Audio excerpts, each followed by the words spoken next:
Hi, welcome to Worth Following Weekly. I'm your host, Mark Legvold, the lead consultant for Roots to Sky Consulting. Hey, we've all had them. People we're trying to lead, either above us or below us in the hierarchy, who just don't seem to get it. They're tough on people. They exhibit difficult behaviors. They don't pull in the full amount of work on an effort on what is needed, and sometimes just seem to be disconnected from the values we want them to share in our organization. If you take some time and reflect on the values we wish they'd share, you'd come up with things like work ethic, compassion, empathy, courage, conviction, kindness, love, or wisdom. Just imagine if more people you work with on a daily basis showed more empathy and wisdom while displaying a strong work ethic. Wouldn't that be great? Wouldn't we all be more worth following then? But these are concepts, values, and they're abstract. So it's hard to lead someone to just get it without bridging that gap between the person's current capabilities and their ability to conceive the point you wish them to improve upon. Stories are the conceptual glue that bridges that gap, and a well thought out story that taps into their emotions can really help.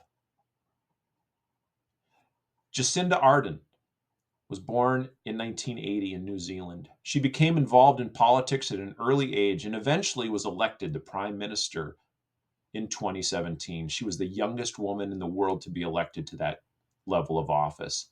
She's known as a woman with vision for unity and compassion. She stated that her government under her leadership would be focused, empathetic, and strong.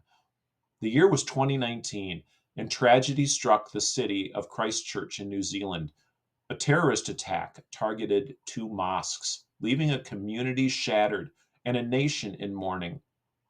In the face of this unprecedented crisis, Ardern stepped into the role not just of a political leader, but of a beacon of empathy and solidarity. Upon learning of the horrific events, she swiftly traveled to Christchurch, where she met with the affected families and the Muslim communities. Instead of resorting to divisive rhetoric, words like unity, love, support, care were the backbone of the message of strength that she delivered at that time. She modeled empathy and strength to her nation, embracing the grieving families, reflecting a shared sorrow that transcended political boundaries. It would be hard to argue that in the aftermath of the tragedy, she was decisive and took action. She pushed not only for policy changes, but moved her people to a deeper understanding of the pain felt by the victims and their families. She showed that a leader can gain a great deal of respect by being both strong and empathetic. When you're leading people to move toward a stronger value in your workplace, on your team, or even in your community or home, it helps to have a few simple stories that are real and powerful to share to help provide conceptual glue needed to move them. Touch the heart and you inspire the action. Stories help you do that. Here's a challenge for this week. Undoubtedly, you're going to interact with someone or some people you want to influence. Start by identifying the value you want to instill and find a good story to use. Then, find a way to sprinkle it in your conversation, like seasoning on a steak to help touch the heart and inspire the action. Let me show you how this will work. Let's just say I'm working with my coworker, Jill. And I go, hey, Jill, I was just reading a little history and I came across a story about Jacinda Ardern. Have you heard about her? Well, let me share her story. And I'd share that story that I just read to you.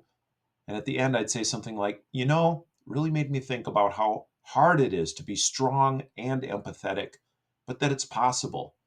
How do you think we can show better strength and empathy here on our team? Make it about us, not about the person you're trying to correct. Bring them on board. Seasoning of stories. It's a skill worth practicing, but like all seasonings, there's a balance of direct and indirect communication.